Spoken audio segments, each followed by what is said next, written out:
show you a picture because he's no longer here with us. This is Roberto Gonzalez.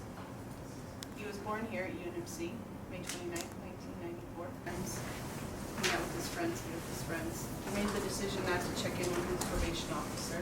Somebody had Facebooked him and had offered him $30 worth of marijuana. A family friend had also asked if he would go to breakfast, that morning, and he turned him down.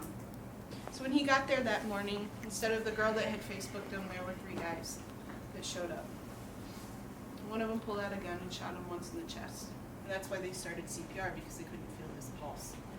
Medic 31 picked him up and brought him to us. He was actually treated in this exact trauma bay. When he got here, he still didn't have a pulse. They intubated him. They put a tube down his mouth to breathe for him because he wasn't breathing on his own. But we make an incision from your breastbone all the way down to the table. We then take a big instrument. This is called a rib spreader. Rib spreaders are open. We put them between 2 ribs and we spread. And what this does is this gives us access to his heart. We tried to restart his heart, it didn't work. He died 11 minutes after he arrived. In the last week, we've gotten 3 more gunshot wounds. And all of them were under the age of 20. So this is something that happens on a regular basis, and it's very, very real. That's what people is okay with. So we're going to go through some things, we're going to talk about some stuff. You can think about your favorite sport or hobby, and then if you could be anything, what would it be? Laugh, but when I think about what that person goes through. So I'm going to go around the room. We didn't mention raising a family. This is why we want to talk about these things, so that when you out with your friends and when you out with your peers, because I'm quite sure you know some people, even if you're not yourself, you know some people involved in some of the stuff that we're talking about. Freedom 10. 10? Would you do anything to jeopardize your freedom? At all? Yeah. And sometimes feel like we're at the mercy of the violence because we're not there to stop it. We're only here to try to patch it up. We looked at our data here at Nebraska Medicine and made a decision on where we could aim our efforts.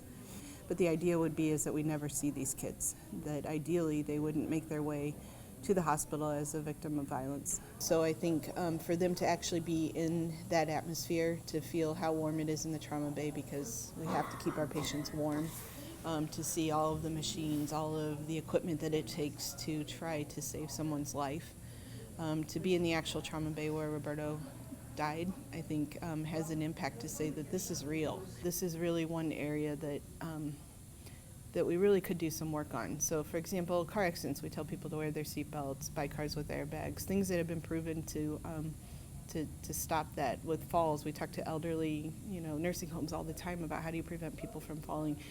And this, I think, is, again, another one of our obligations to say that we have something to offer in this arena and that I feel obligated to go do that. I kind of did like the idea that it would stop violence.